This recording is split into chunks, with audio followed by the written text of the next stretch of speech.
Halo, selamat datang di Oto.com. Akhirnya nih yang sudah dinanti oleh banyak orang, PT Suzuki New Mobil Sales Divisi 4W atau roda 4 atau mobil akhirnya resmi meluncurkan New Suzuki XL7 yang dikasih embel-embel hybrid atau SHVS.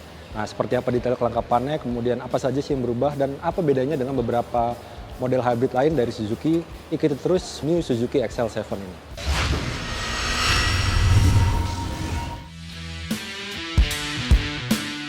Oke, kita langsung bahas aja nih ya. Kita kasih poin-poin langsung. Ini ada 7 hal yang menarik yang perlu Anda ketahui soal New Suzuki XL7.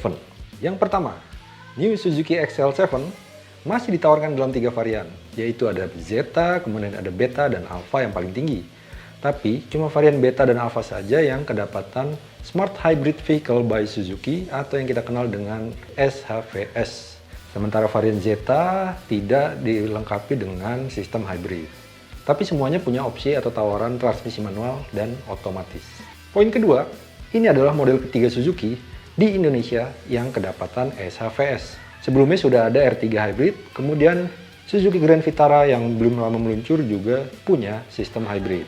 Namun, kapasitas baterai lithium-ion pada XL7 Hybrid ini lebih besar dari yang digunakan oleh Suzuki R3 Hybrid, yaitu 10 Ah atau 10 Ampere, dan ia juga sudah sama dengan yang digunakan oleh Suzuki Grand Vitara. Kalau R3 itu kapasitas baterainya masih 6 Ah. Poin menarik ketiga adalah sistem hybrid dari SHVS ini sendiri.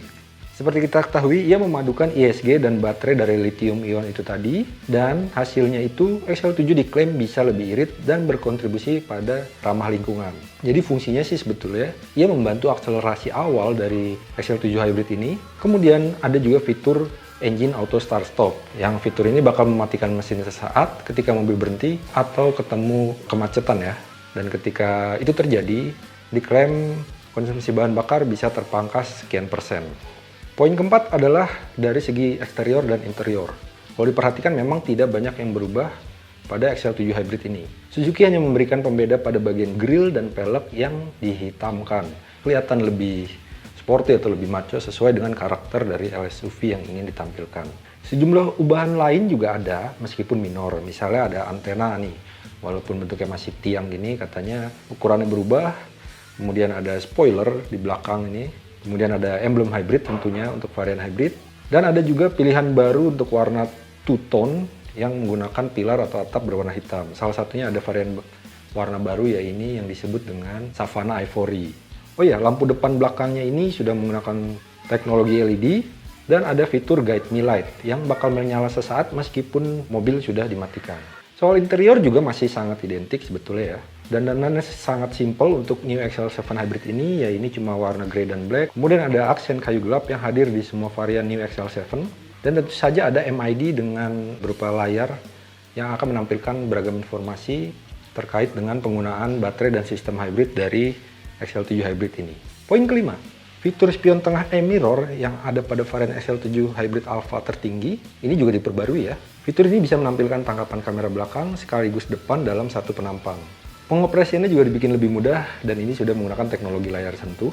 Dan kamera depan sekaligus berfungsi sebagai dashcam, bahkan bisa mengambil foto atau capturean dengan sentuhan saja. Ini sangat praktis.